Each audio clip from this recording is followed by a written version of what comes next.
Collègues, si les dernières commissions semblaient plutôt calmes côté culture, nous voilà largement servis avec différents rapports que vous nous proposez au vote aujourd'hui.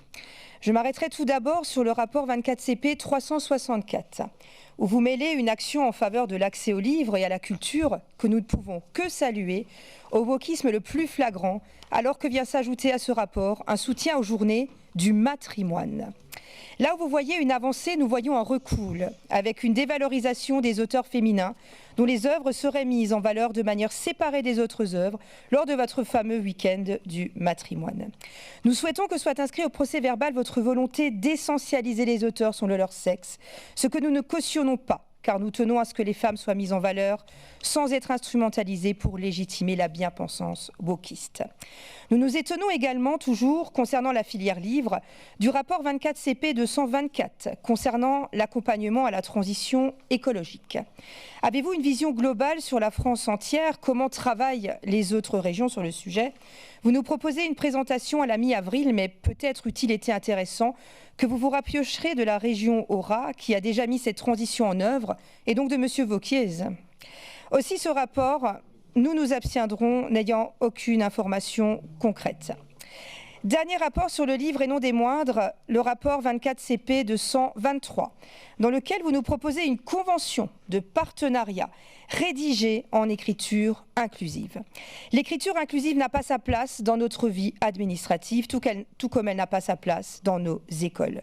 Pourquoi vouloir altérer notre langage et notre écriture au nom d'une mystique portée par quelques personnes qui ont décidé de manière isolée et arbitraire qu'un jeu d'attention syntaxique confuse était plus inclusif que notre bonne manière d'écrire? Ce ne sont pas et ce ne seront jamais quelques attentions syntaxiques et graphiques qui permettront de faire avancer l'égalité homme-femme, comme les adeptes du wokisme veulent nous le faire croire. Je souhaite ensuite revenir sur les rapports 24 CP 428 et 344.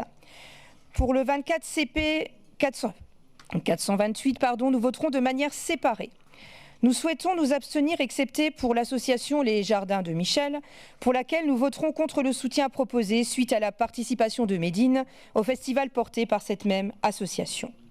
Il en est de même pour le rapport 24 CP 344, où nous voterons pour les soutiens proposés, sauf pour Bord de Seine et le PCC, l'autre canal Seine Musique et Actuelle, associations pour lesquelles nous nous opposerons au soutien proposé. Tout d'abord, Bord de Seine ayant également produit Médine. D'autre part, le PCC, l'autre canal Seine Musique Actuelle, qui a produit en janvier dernier et va produire une nouvelle fois en avril, le rappeur Kalash Criminel. C'est dommage, monsieur le président n'était pas là, je voulais lui rappeler un adage qui nous dit une fois, c'est une erreur. 2 fois, c'est de l'entêtement. 3 fois, c'est de la conviction. Après Médine, que vous avez soutenu avec l'argent des contribuables, au travers des associations que vous subventionnez, voilà Kalash Criminel. Kalash Criminel soutient de la famille Traoré qui, dans son clip Écrasement de tête, affiche clairement vouloir enculer la police et chante, je cite, « Nique sa mère la police, on a des armes pour se projeter, fuck, fuck, fuck, nique la mère à l'inspecteur, je fuck le commissaire, etc. » Kalash Criminel qui s'est vu son titre Cougar Gang retiré de son album sous pression de l'Élysée, alors qu'il chantait « Je suis bon qu'à niquer des mères, je baisse que des mères comme Macron ». Et plus loin de rajouter « toutes les femmes ne sont pas des putes ». Voilà donc ce que vous subventionnez avec l'argent des contribuables. Oui, l'argent du contribuable. Monsieur Valence le soulignait tout à l'heure, rien n'est gratuit. Au final, c'est le contribuable qui paye. Voilà donc votre choix en matière de politique culturelle. Cela est votre choix. Cela est le choix de votre président, de la vice-présidente, de la présidente de la commission culture, mais cela n'est pas le nôtre et il vous faudra l'assumer. Notre groupe ne soutiendra jamais votre démarche d'encouragement des rappeurs polémiques. Merci.